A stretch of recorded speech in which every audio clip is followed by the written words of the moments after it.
नमस्कार दोस्तों, ranker maker में आप लोगों का स्वागत है। हम बात कर रहे थे आधुनिक भारत का इतिहास, जिसमें पार्ट 17 आपका हो गया था, ये पार्ट 18 है। अब बात करते हैं सामाजिक एवं धार्मिक सुधार आंदोलन। कैसे क्या क्या फ़र्क पड़ा हमारे भारत में, जो सामाजिक सुधार क्या-क्या हुए, धार्मिक सुधार क्या-क्या हुए और उनका इफ़ेक्ट क्या-क्या दिखा, ठीक है? ये for UPSC and BPSC UPPSC and MPSC and BPSC के लिए शॉर्ट नोट्स हैं। ये हमारी गारंटी कि अगर आप इसको पढ़ के जाते हैं कोई भी एग्ज़ाम देने, आपको फैक्ट में क्वेश्चन ज़रूर मिलेगा 100%। आप विजन का है, दृष्टि का है, टेस्ट सीरीज उठा के सॉल्व कर सकते हैं, ये क्वेश्चंस आपको उसमें ज़रूर मिलेंगे, ठीक है। तो सामाजिक एवं धार्मिक सुधार आंदोलन की बात करें, ये आपका राजा राम मोहन राय जो थे, इनको 19वीं शताब्दी का अग्रदूत कहा जाता है, या इनको हम बहुत सारे नामों से जानेंगे। आधुनिक भारत का पिता कहा जाता है, ठीक है। राष्ट्रवाद का पैगंबर कहा जाता है, अतीत और भविष्य को जोड़ने वाला मध्य सेतु भी कहा जाता है। इनके नाम ढेर सारे थे, क्योंकि अतीत मतलब जो बीता हुआ, और जो आने वाला भविष्य है उसके बारे में इनको उनका मध्य वो सेतु भी कहा जाता है, ठीक है। अगर हम बात करें राष्ट्रीयवाद का जनक भी कहा जाता है, आधुनिक भारत का पिता कहा जाता है, प्रथम आधुनिक पुरुष कहा जाता है, और आपका ये युगदूत है, ये भी कहा जाता है, ठीक है। तो इनके ढेर सारे ये नाम थे, ठीक है, राजा राम मोहन राय के। अब इनको राजा की उपाधि किसने दी थी, तो बात करें 1830 में इनको अकबर जो सेकंड था, इन्होंने इनको कहाँ ब्रिटेन भेजा था कि अपनी जो पेंशन है उनको बढ़वाने के लिए, ठीक है। उस समय जो विलियम चतुर्थ करके कोई थे, वहाँ के जो उस टाइम पे राजा थे, उन्होंने मतलब उसी के काल में ये गए थे, और अकबर सेकंड ने इनको राजा का नाम दिया था, ठीक है। ये कब गए थे, तो 1830 में ये गए थे लंदन, ओके। 1815 में इन्होंने क्या किया, आत्मीय सभा का स्थापना की। आत्मीय सभा में स्थापना मतलब इनकी जो समाज में जो बुराइयां थी, सारे जो भी कार्य उनके हुए समाज की बुराइयों को हटाने के लिए, तो समाज की बुराइयों को हटाने के लिए आत्मीय सभा की इन्होंने स्थापना की। अब समाज की बुराइयां क्या है, जैसे एक वो सती प्रथा थी, ठीक है, बाल विवाह थे, ढेर सारे अगर हम बात करेंगे बहुत सारी चीज़ें। जो साहूकार हैं, जमींदार हैं, ये लोग गरीबों को शोषण कर रहे थे, छुआछूत था, तो बहुत सारी चीज़ें थी, उन्हीं को हटाने के लिए 1828 में ये ब्रह्म सभा की स्थापना करते हैं, और बाद में इसी का नाम आपका ब्रह्म समाज कर दिया जाता है, ठीक है। कब, 1828 में। हम देवेंद्र टैगोर की बात करें तो 1839 से इसमें तत्वबोधिनी सभा की स्थापना की थी। किसने की थी, देवेंद्र जो टैगोर थे, इन्होंने तत्वबोधिनी सभा की स्थापना की थी आपके 1839 में। रामकृष्ण परमहंस की बात करें तो रामकृष्ण परमहंस थे, इन्होंने भी समाज में मतलब युवाओं को प्रोत्साहित करने के लिए, ये युवाओं को प्रोत्साहित करते थे, एक अपनी चीज़ों को आगे बढ़ाया। इनकी जो भी चीज़ें थी, इनके जो नेतृत्व था कि युवाओं तक संदेश क्या क्या भेजा जाए, वो स्वामी विवेकानंद आते हैं। इनके जो स्वामी विवेकानंद के गुरु थे रामकृष्ण परमहंस, और ये स्वामी विवेकानंद क्या करते, 1839 में ये शिकागो गए थे, जहाँ पे विश्व धर्म संसद था, मतलब वहाँ पे एक मीटिंग लगी हुई थी, उसमें इन्होंने भाषण दिया था, ठीक है। किसने, आपके ये स्वामी विवेकानंद में, ठीक है। ये वहाँ पे बोलते हैं कि मतलब धर्म के ऊपर बात करते हैं, तो लोग को इतना पसंद आता है इनका भाषण के, इतना सुनते हैं कि एकदम शांतिपूर्वक अगर हम बात करें तो बहुत ही अच्छे से इन्होंने भारत का वहाँ पे नाम रोशन किया था। जिस टाइप अभी जैसे मोदी जी आते हैं तो भाषण देते हैं तो सारे देश वाले सुनते ही रहते हैं, इस टाइम पे ये होता है।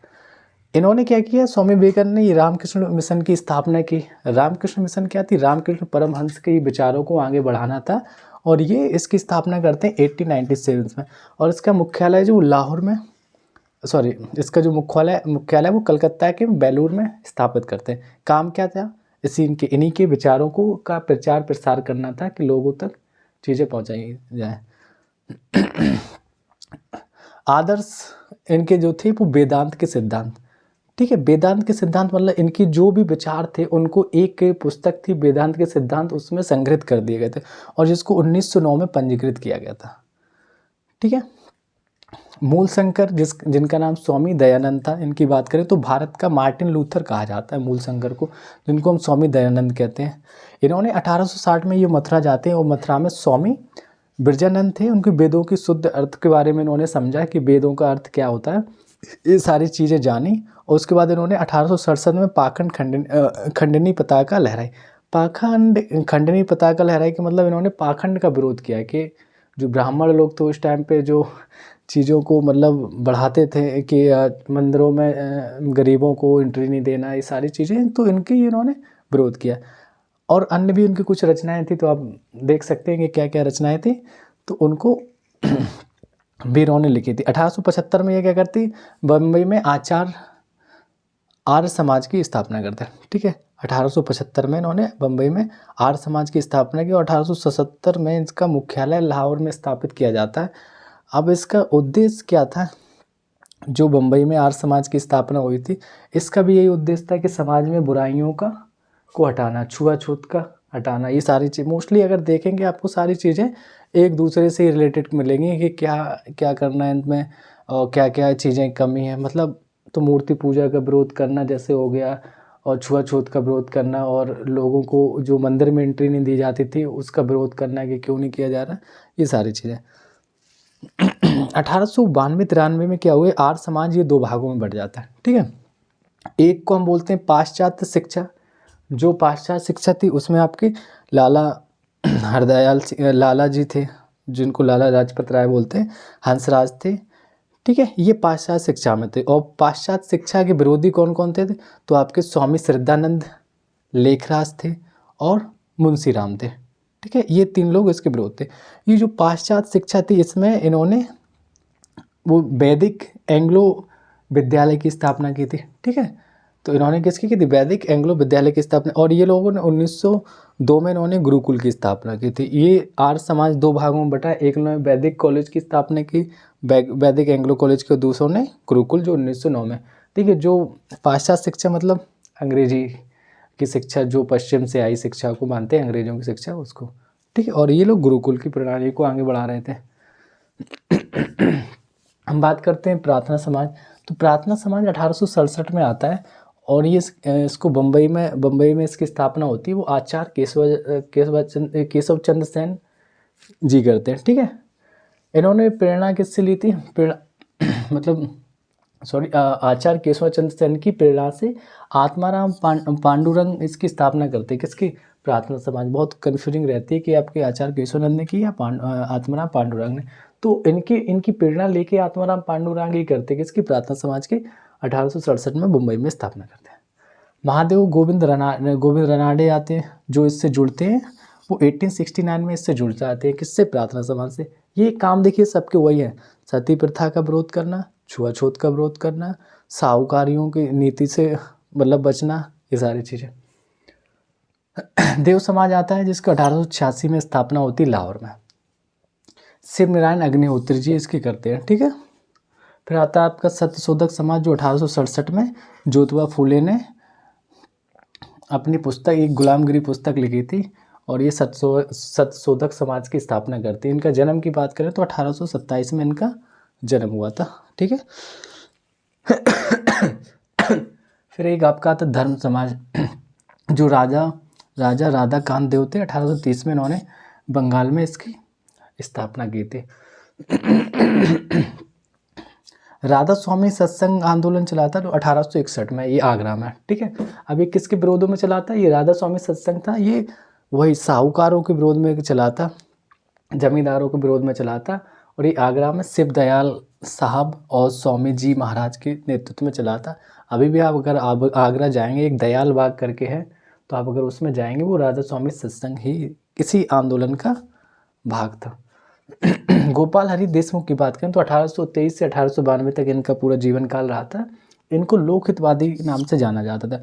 और 1880 में इन्होंने ये गवर्नर जनरल काउंसिल के सदस्य भी रहे थे। मतलब अगर पेशे से बात करें तो ये जज थे, न्यायाधीश थे। कौन थे? न्यायाधीश थे गोपाल हरि देशमुख। ठीक है, तो 1880 में ये गवर्नर जनरल जो सदस्य, जो काउंसिल होती थी, उसके सदस्य भी रहे थे। विष्णु परशुराम शास्त्री पंडित जी की बात करें तो 1850 में इन्होंने विडो रीमैरिज एसोसिएशन की स्थापना की या उस आंदोलन में भाग लिया था। ठीक है, किसने? विष्णु परशुराम। तो रीमैरिज पता ही था आपको, क्या पहले बता चुका हूँ मैं क्या है विडो वाला। अगर हम बात करेंगे 19वीं सदी का जो महानतम पारसी समाज सुधारक थे, वो आपके थे वहराम जी एम मालावारी, जिनका जन्म बड़ोदरा में हुआ था 1853 में। ठीक है, इन्होंने 1891 में संपत्ति आयु अधिनियम के प्रयासों से इनकी के प्रयासों से पारित हुआ था। कौन सा अधिनियम आया था? 1891 संपत्ति आयु अधिनियम। ठीक, इन्हीं के प्रयासों से इसको पारित किया गया था। एम.जी. रनाडे, रघुनाथ राव, ये भारतीय राष्ट्रीय सामाजिक जो भी सम्मेलन हो रहे थे उनकी स्थापना इन्होंने की थी 1887 में। ठीक है, उद्देश्य देखो वही है, उद्देश्य हमने लेके छोड़ दिया, मतलब उद्देश्य मोस्टली सेम है। उद्देश्य क्या था? किसी को समाज सुधार में आगे करना है, कोई विधवा पुनर्विवाह को बढ़ा रहा है कि उसको मतलब बढ़ावा दिया जाए कि विधवा पुनर्विवाह होना चाहिए, कोई सती प्रथा का विरोध कर रहा है, कोई बाल विवाह का विरोध कर रहा है। ठीक है,